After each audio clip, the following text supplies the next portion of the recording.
kwanza katika mji huu ambaye kwamba imejengwa msikiti wa kwanza na tukapata mimi na wewe Ijumaa ya kwanza. Hii pia tunamshukuru Mwenyezi Mungu Subhanahu wa Ta'ala kwayo, na kwa ajili hii ndugu Waislamu, moja kwa moja mimi na wewe lazima tujaddid imani zetu ama tujikumbushe mambo katika imani zetu, tukiangalia sura hii ambayo kama Mwenyezi Mungu Subhanahu wa Ta'ala ameanza kusema baada a'udhu billahi minash shaitani rajim wal asr, na hapa kwa zama zako wewe Nabii Muhammad ambaye kama ndio hizi zama za mwisho, innal insana la fi khusr, hakika mwanadamu yuko katika khasara. Hii ni maneno ambayo kwamba kidunia atakayekwambia bana wewe mwendo unaofuata utapata khasara utashtuka, lakini leo Mwenyezi Mungu Subhanahu wa Ta'ala anasema mwanadamu yuko katika khasara, na tunaisoma aya hii, lakini hakuna mtu, wachache labda wanafuatilia kutaka kujua khasara hii ni ipi, na ili tuiondoke khasara hii tufanye nini. Basi leo tutaangalia ili tusikuwe miongoni mwa wale wanaopata khasara, kama anavyosema Mwenyezi Mungu wa mwanadamu katika khasara. Kwa nini hao? Na ni kina nani hao katika khasara hii? Allah amewataja, illa alladhina amanu, isipokuwa wale wanayomwamini Mwenyezi Mungu Subhanahu wa Ta'ala, ya kwanza. Ya pili, waamilu salihat, na wakatenda matendo mazuri. Ya tatu, watawasau bilhaq. Ya nne, watawasau bisabr. Hii ndio maneno manne ambayo kwamba mtu yoyote akifungamana nayo basi hata kuwa miongoni mwa wale watakaokuwa na hasara hii. Na ndugu Muislam, ya mwanzo kabisa illa alladhina amanu, tukiangalia hii illa alladhina amanu, moja kwa moja mimi na wewe tunaangalia ile arkanul iman, nguzo za imani. Na tukiangalia nguzo za imani, ya mwanzo kabisa inatuambia nini? An tu'minu billah, kwamba sisi tumwamini Mwenyezi Mungu Subhanahu wa Ta'ala, tumwamini Allah. Katika kumwamini Mwenyezi Mungu Subhanahu wa Ta'ala ni mtu kufuata maamrisho na kuacha makatazo. Na ndugu Muislam, watu tutakapoangalia maamrisho ya mwanzo, tutapata lazima mtu amwabudu Mwenyezi Mungu Subhanahu wa Ta'ala peke yake, peke yake. Na ndio mara tano mimi na wewe tunaimba katika swala zetu, mara tano tunakuja kusema kwamba iyyaka na'budu wa iyyaka nasta'in. Lakini ndugu Muislamu, hata katika hii iyyaka na'budu wa iyyaka nasta'in tumegawanyika mara 4. Sijui mimi na wewe tutapatikana katika hii grupu ya watu 4 wapi? Katika hii iyyaka na'budu wa iyyaka nasta'in, watu ya grupu ya kwanza katika iyyaka na'budu, kumwabudu Mwenyezi Mungu, wanamwabudu, wanasali swala 5. Wa iyyaka nasta'in, naam, wanamuomba Mwenyezi Mungu Subhanahu wa Ta'ala, wanamuomba Mwenyezi Mungu Subhanahu wa Ta'ala, wanainua mikono zake kumuomba Mwenyezi Mungu, mikono zao kumuomba Mwenyezi Mungu Subhanahu wa Ta'ala. Sasa ukija kwa watu wa pili, unakuta mashallah kuna mtu katika kipindi 5 anaswali, lakini hautampata katika wa iyyaka nasta'in. Umpati? Haumpati hapo. Katika kule kuinua mikono yake na kumuomba Mwenyezi Mungu, hapa umpati. Utakuta anasali, akishamaliza kusali atamuelekea imamu amuombee ama aombe dua, watu waondoke waende zao. Lakini hakuna katika umri yake yeye huyu hata siku moja amechukua wakati wake kukaa kando na kumuomba yeye mwenyewe, akamuomba Mwenyezi Mungu Subhanahu wa Ta'ala. Hamna, hakuna hata siku ameinua mikono tu, ya Allah mimi nina shida hii, nina shida hii. Hapatikani katika hii iyyaka nasta'in. Na kuna watu wao katika iyyaka na'budu hawapatikani. lakini katika iyyaka nasta'in wanapatikana. Ndio wale utakuta hawasali, lakini ako tayari pengine awaite watu kwake wamuombee dua. Naam, jamani, nyumbani leo kuna dua, lakini ukileta percentage ya hiyo family ama ya huyo aliyesema, wachache mno katika ibada wanapatikana, lakini kuomba dua wamo, lakini katika iyyaka naabudu hawamo. Alafu sampuli ya watu wanne hawapatikani katika iyyaka naabudu, na pia katika iyyaka nasta'in, pia kumwomba Mwenyezi Mungu hawapatikani. Wako tu ule Muislamu, ule ni Muislamu ule. Naam, yeye utakuta hayuko katika kumwabudu Mwenyezi Mungu, wala Mwenyezi Mungu Subhanahu wa Ta'ala hamuombi. Hii ni hasara kubwa sana, ndugu Waislamu, tumo ndani yake. Lazima sisi tunaposema kwamba sisi tunamwamini Mwenyezi Mungu Subhanahu wa Ta'ala, lazima tuangalie imani zetu kwa Mwenyezi Mungu Subhanahu wa Ta'ala, tumwabudu na tumuombe na tufuate maamrisho ya Mwenyezi Mungu Subhanahu wa Ta'ala kwa yale aliyotuambia ndani ya Qur'ani yote, na makatazo pia sisi tuache. Na leo ndugu Muislamu, tukiangalia maamrisho ya Mwenyezi Mungu ndani ya Qur'an, utakuta Mwenyezi Mungu Subhanahu wa Ta'ala hataki sisi tutembee hivi, na Allah anataka sisi tutembee hivi. Kuna wengi tukiwaambia bana, Qur'ani imecontrol kuzungumza kwako wewe Muislamu, kama anavyosema Mwenyezi Mungu Subhanahu wa Ta'ala, wa ibadatu rrahmani alladhina yamshuna ala al-ardi hauna wa idha khatabahum al-jahilun qalu salam. Na Allah sema wale waja wa Mwenyezi Mungu Subhanahu wa Ta'ala wanapotembea katika hii ardhi ya Mwenyezi Mungu Subhanahu wa Ta'ala, wanatembea katika uoga mkubwa. Ukiangalia katika suratul Nur, Allah anakwambia wewe muumini, wewe ukitembea utembee vipi? Uangushe macho yako chini. Kwa hivyo angalia, inakontroliwa. Muislamu sio yule anatembea akiangalia kila kitu. Muislamu sio yule anapozungumza anazungumza kila kitu. Allah anasema mpaka wale waumini, wale waja wake anawapenda, anayesema Mwenyezi Mungu, hawa ni waja wangu, wa idha khatabahumul jahilun qalu salam. Wanawapata watu wajinga wanazungumza, basi wao wanasema amani. Na ndio tunaposema watu wajinga kuzungumza, kuna watu ndugu Waislamu hawachagui ya kusema, wanazungumza hovyo, wao hujisemea tu. Basi hawa watu Mwenyezi Mungu Subhanahu wa Ta'ala hawapendi. Sasa huyu ni muumini ambaye kwamba leo inatakikana angalie kutembea kwake, inatakikana angalie kuzungumza kwake. Haya, huyu muumini pia Mwenyezi Mungu Subhanahu wa Ta'ala amekontroli kila kitu katika maisha yake. Ukiangalia ndugu Muislamu, nyumbani kwako utaamiliana vipi na watu wako, mke wako, wewe mwenyewe haki zako ni zipi kama Muislamu? Muislamu ni yule ambaye kwamba anaamrishwa na Mwenyezi Mungu Subhanahu wa Ta'ala mpaka kuiangalia ile haki yake yeye mwenyewe. Haki yako wewe mwenyewe unaangalia, kama Allah anasema nini? Ku anfusakum, alafu ndiye akasema wa ahlikum. Allah anaanza na wewe, jijali wewe mwenyewe, unaanza na wewe. Unaona, mimi haya ninayofanya, mwisho mimi nitakuwa wapi? Huyu ndiye muumini. Huyu Muislamu haingii popote bana, ati yeye bora watu wameenda, haendi na watu, yeye anaenda na maamrisho ya Mwenyezi Mungu Subhanahu wa Ta'ala. Sasa hapa ndugu Islam, tukiangalia Allah anasema illa alladhina amanu, basi ni mingi sana ndani ya Qur'an. Allah anawakontrol wale, anawasema wale ambao kama wanamwamini Mwenyezi Mungu Subhanahu wa Ta'ala. Ya pili, waamilu salihat, wale wanaotenda matendo mazuri, ndio hatakuwa katika hasara iliyotajwa hapa na Mwenyezi Mungu Subhanahu wa Ta'ala. Hakika wanadamu katika hasara. Na ndugu Muislamu, katika matendo mazuri, wallahi pia ni moja katika watu pia lazima wajilazimishe wawe katika matendo mazuri.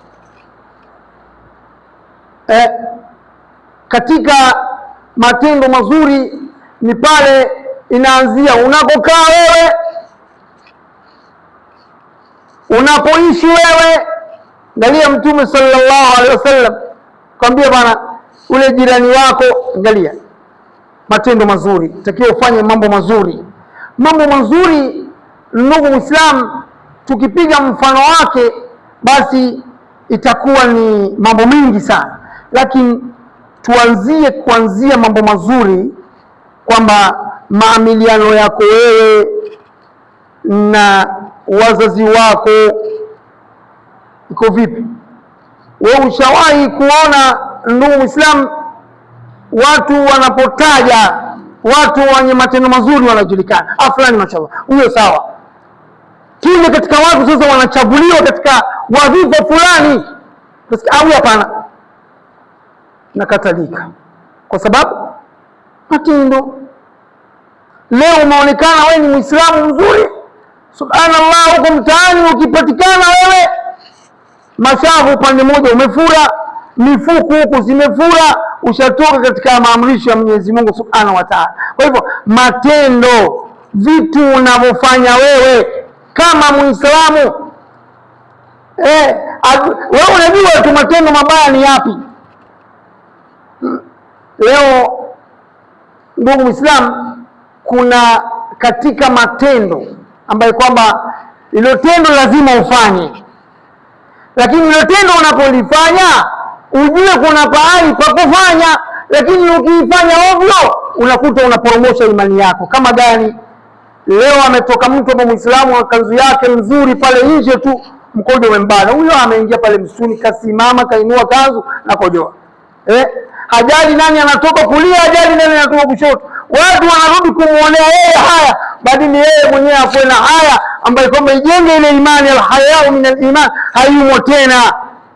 Unaona, yatakikana mtu uangalie unafanya nini na wapi na uko wapi. Katika matendo mazuri ndugu Islam, mfano mwingine ni kwamba mtu bangi, tunajua sote bangi, ama tuzungumze kwa wote kwa pamoja, tuziweke pamoja hizo vitendo tunafanya na tupelekea sisi kuingia katika hasira ya Mwenyezi Mungu Subhanahu wa Ta'ala. Hizi pombe nini hivyo, hizo ni katika matendo mabaya ambayo kama Mwenyezi Mungu amekataza. Mtu anajua mimi kiswali basi, lakini kuna maamrisho mengine lazima wewe pia uambatane nayo katika maamrisho yake. Sasa mmoja katika watu waliobobea katika elimu wanasema, jamani, kile utakachoona wewe mwenyewe huwezi fanya hapa, hii lazima mimi nijifiche, hiyo ni mbaya, hiyo ni mbaya. Basi unakuta mtu, siku zote sisi hatujui kwamba anavuta sigara, lakini imefika ile hamu ya sigara anajificha. Mbona ujifiche kama mzuri? Mbona ujifiche? Sasa kuna wale wamepitia wanaifanya ovyo wakiona kwamba ni haki yao kufanya, lakini subhanallah, ukiangalia kwa upande mwingine hizo ni miongoni mwa matendo mabaya. Huwezi kuona mtu muumini anafanya matendo mengine, mtu unamuona subhanallah amepiga shali yake, amepiga kanzu yake, alafu unamuona anapiga moshi pale, unasema bana, sasa gani bana tena, unaondoa ile murua. Anasema sasa huyu jamaa amefikia vipi? Sasa kuna vitu ambaye kwamba mtu anatenda matendo mabaya mpaka yeye mwenyewe mwingine atastahi, mwingine anafikia kujifanyia. Sasa waamilu salihati ni mambo mengi, alafu tuangalie watawasau bil haq, wanahusiana katika mambo ya haki. Leo ndugu Islam, hapa katika kuhusiana mambo ya haki hapa ndio wengi hatuambiani haki, wengi hatuambiani haki. Utakuta kila mtu anasema shauri yake ba, hakuna mambo ya shauri yake. Wewe utakuja ulizwa. Angalia Mwenyezi Mungu Subhanahu wa Ta'ala anasema ndani ya Qur'an, itakapofika siku ya Kiyama mtu ataambiwa nini? Atasema nini mtu?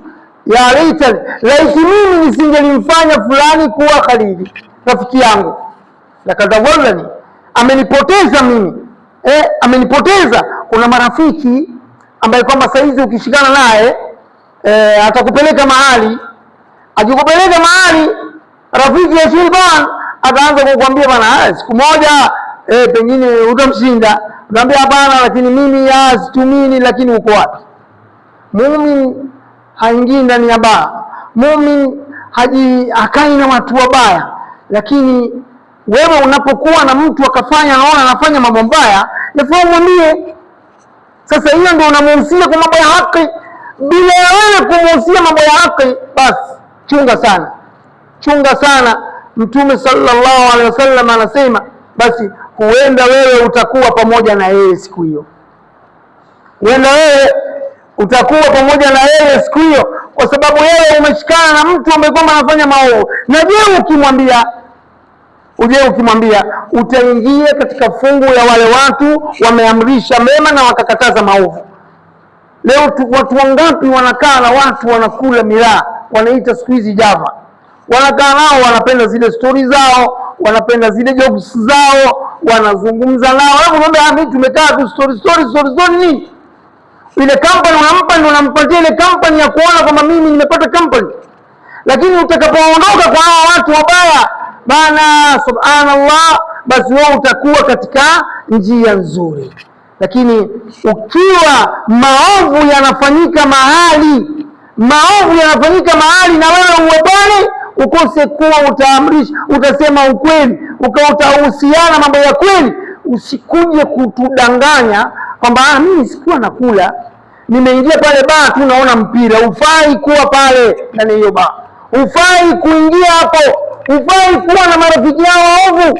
Lakini ndugu Waislamu, tunawapoteza wenzetu, anaingia anachovya, mwisho yuko ndani pale tena anatoa excuse zingine ambaye kwamba hakuna, alafu mwisho wanasema watawasobu sabra, wakawa wanahusiana mambo ya subra. Ndugu Muislamu, kila kitu inataka subra, mpaka kuja kuswali yatakana kuwe na subra. Usipokuwa na subra, wallahi hakuna swala hapo. Utakuta mtu ameingia anaangalia saa, mwisho imekimiwa sala, mwisho watu wanasali, ana wasiwasi, subra hakuna, na ile swala pia anaikosa. Subra nyingine ipatikane pia katika hadha maudhia. Utasema pengine, utamwambia pengine, atakuambia mambo ambayo kwamba haitakuwa sawa. Kwani wewe na mtume wapi na wapi? Mtume aliudhiwa bana, wewe utafikiwa kiwango ya maudhi aliyopata mtume sallallahu alaihi wasallam. Lazima ukuwe na subra nayo. Mmoja katika masiku ikimuhusia moja katika mandugu zetu mcha Mungu msalihina, nikamwambia ya Sheikh, ndugu yangu, familia yako, watu wako watakutia pabaya.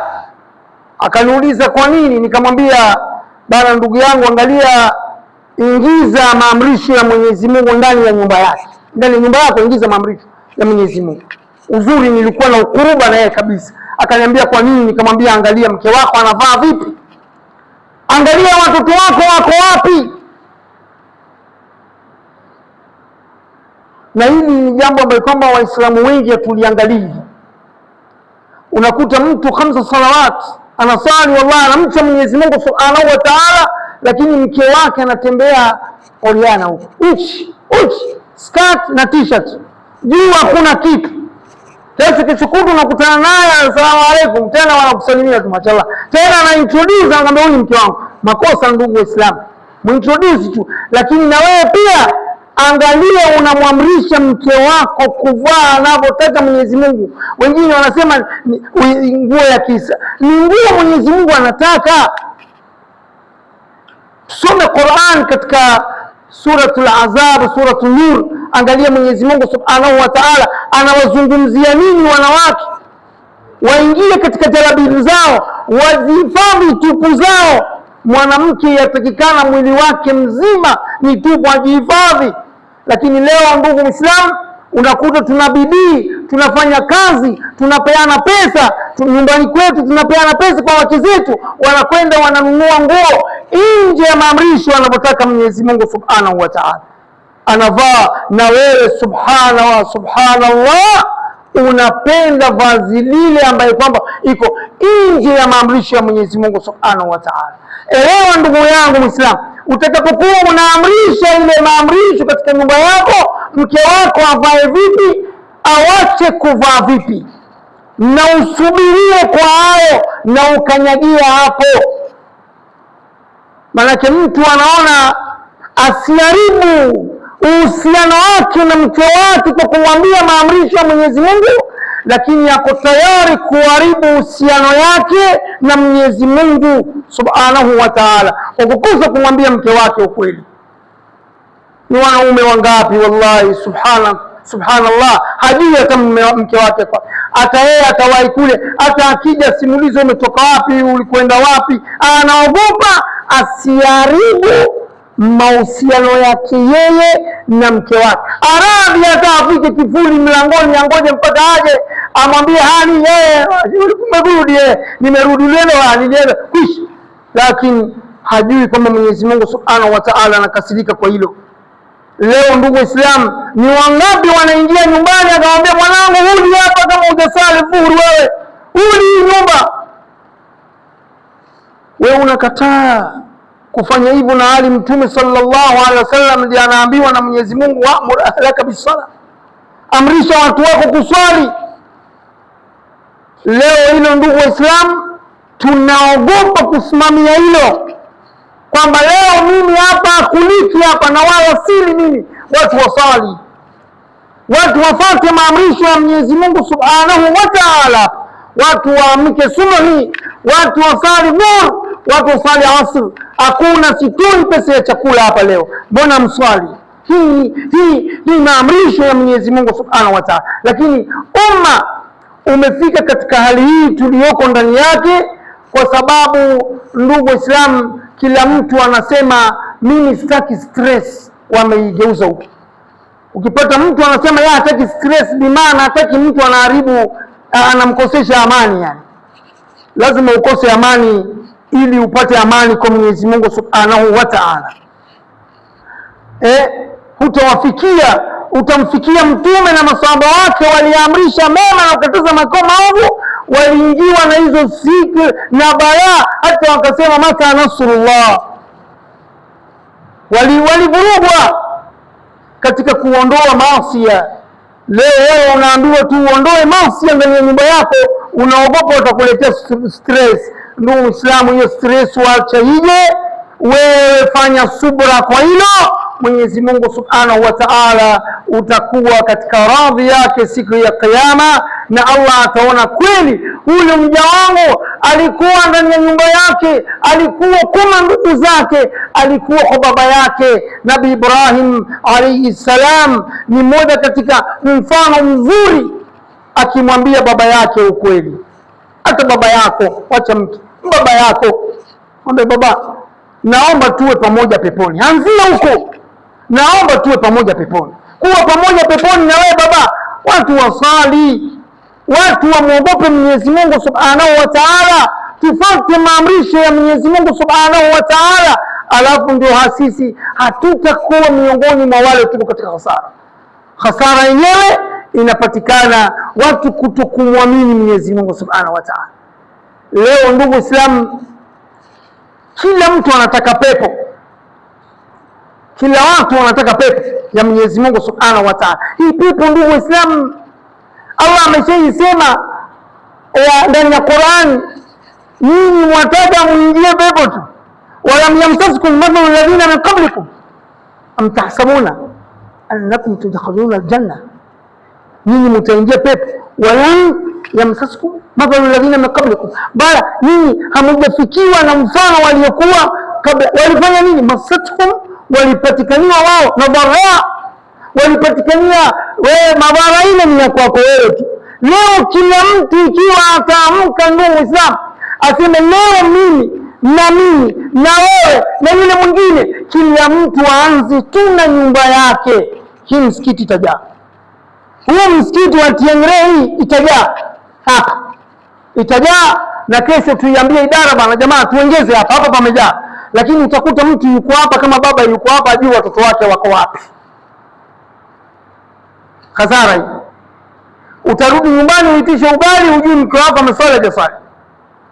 Hasara hii ndio hasara, kwa sababu siku ya Kiyama ile yauma yafiru almaru min akhihi wa ummi wa abihi, ndio kwa sababu hii sasa ndio unakumbuka hawa sikuambia. Vunja uhusiano yako na mtu kwa ajili ya Allah, kwa ajili ya Mwenyezi Mungu Subhanahu wa Ta'ala. Na aya ziko nyingi tu, Mwenyezi Mungu Subhanahu wa Ta'ala amezungumza nyingi tu. Allah amezungumza, Mwenyezi Mungu Subhanahu wa Ta'ala anasema laysa albirra an tuwallu qabla al-mashriq wal maghrib walakin albirra man amana billah. Ndio tutakuja, ndio tutasali, ndio tutafanya ibada, ndio tutafanya kila kitu, lakini tukirudi huko nyuma matendo sio mazuri, subira kwa haya hatuna. Ndio unakuta kwamba illa alladhina amanu, wameamini. Mimi nikisimama na haki, mimi nikiamrisha hapa watu wakawe sawa, basi waamilu salihati, kawa wanatenda matendo mazuri, watawasau bil haqq, kawa wanahusubiana. Jamani, nini haki? Ushafika mahali mtu kaogopa kusema haki. Ukitaka kupima geji yako, umefika mahali ukakuta hapa inatakikana haki, hapa inatakikana haki, ukakuta mama yako, bibi yako, baba yako, unasimama wapi? Haki iko hapa. Sasa mashtaka imefika kwako, bibi yako kafanya nini? Wafaa usimame wapi? Na mama yako ama na baba yako ama na nani? Mtu urudi kwa wazazi wake, mtu arudi kwa mke wake. Bora hapana, hapa haki ni. Lakini sasa hapo ndio unakuta kama tulipata habari wiki iliyopita, mtu amemzaba mama yake kofi, mama yake amempiga kofi. Mama yake juzi tukiwa hapa tunafanya kazi, habari imetukujia mama fulani kampiga mama yake kofi. Kwa nini? Hakuuliza ni kwa nini. Bora wewe tu mke wako amesema leo nampiga yako kofi. Subhanallah, subhanallah. Hatari ba. Sasa hii ni kukosekaniwa dini na watu kutokujua dini. Leo sisi tutafuata mashehe, leo watu wako tu ni Waislamu tuko tu. Darasa ikianza hapa saa hii watu wanakuja pale nje wametegea tu saa swala. Wallahi watakimu na robo watakuja, lakini kuja ukae usikie maneno ya Mwenyezi Mungu Subhanahu wa Ta'ala, darasa itakuweka wapi?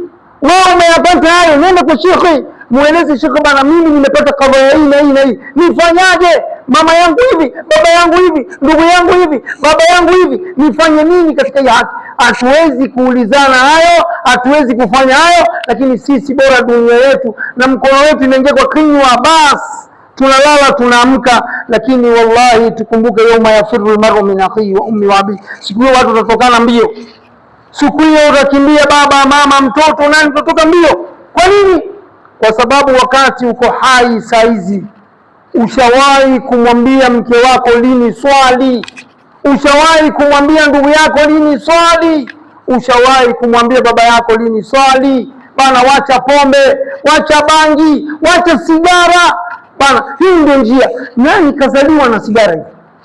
Wewe unayesema kwamba sio haramu, nani kazaliwa na sigara? Tuseme huyu mwacheni avute, alipotoka hivi tumboni alikuwa na sigara mkononi. Huyu alikuwa na mgoka yake kwa lailoni amekuja naye, wacheni aendelee. Huyu alikuwa na miraa yake, nani? Kwa hivyo huyu muumini anafaa baki alivyokuja duniani. Hivi vitu vingine achana navyo. Wewe umeambiwa, Allah anasema kulu min tayyibati, kuleni mambo mazuri ile mmepata hapa, kula. Hizi mbaya achana nazo. Sasa hapo ndio unakwenda wewe muumini hivyo hivyo mpaka kule mwisho. Basi unajua mimi hapa nimefuata maamrisho ya Mwenyezi Mungu Subhanahu wa Ta'ala. Allah atujalie tu yenye kusikia na kufuata.